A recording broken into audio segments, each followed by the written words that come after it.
ఈరోజు అత్తమ్మ స్టైల్లో చికెన్ కర్రీ చూద్దాము. అయితే మంచి పల్లెటూరు పద్ధతిలో చాలా బాగుంటుందండి కర్రీ టేస్ట్ అనేది. ట్రై చేయకపోతే ఈ పద్ధతిలో ఒకసారి ట్రై చేయండి, తప్పకుండా ఎంజాయ్ చేస్తారు.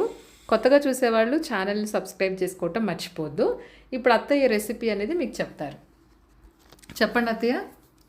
1 కేజీ చికెన్ తీసుకుందామమ్మా. ఓకే. తీసుకొని 3-4 టైమ్స్ వాష్ చేసి ఓకే దాన్ని శుభ్రంగా కడిగి కారం ఉప్పు వేసి కలిపెట్టి మూత పెట్టి పక్కన పెట్టుకుందాం. ఒక హాఫ్ అన్ అవర్ సరిపోతుంది. హాఫ్ అన్ అవర్ పక్కన పెట్టుకుందాం. ఓకే.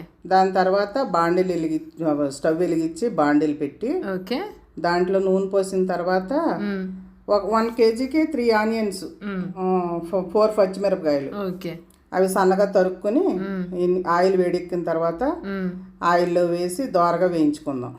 వేయించుకున్న తర్వాత అల్లం వెల్లుల్లి పేస్ట్ అది కూడా వేసి కొంచెం దోరగా వేయించుకుందాం. పచ్చివాసన పోయేంత వరకు వేయించుకున్న తర్వాత మనం ఈ నానబెట్టుకున్న చికెన్ తీసుకుని ఆ బాండిల్లో వేసి కలిపెట్టి తగినంత వాటర్ పోసుకోవాలి. చికెన్ ఉడకడానికి వాటర్ పోసుకోవాలి.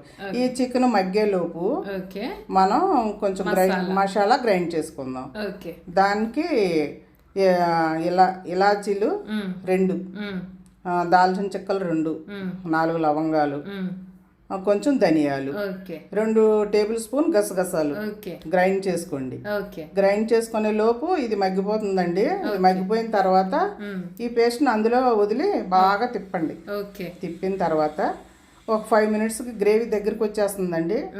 దాని తర్వాత కొత్తిమీర వేసుకొని గార్నిష్ చేసుకోండి. Chicken curry ready.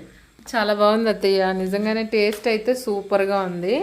ఆల్రెడీ నేను టేస్ట్ చేశాను కాబట్టి చెప్తున్నా, తప్పకుండా ట్రై చేయండి. ఎలా ఉందో మాకు కమెంట్ చేయటం మర్చిపోవద్దు.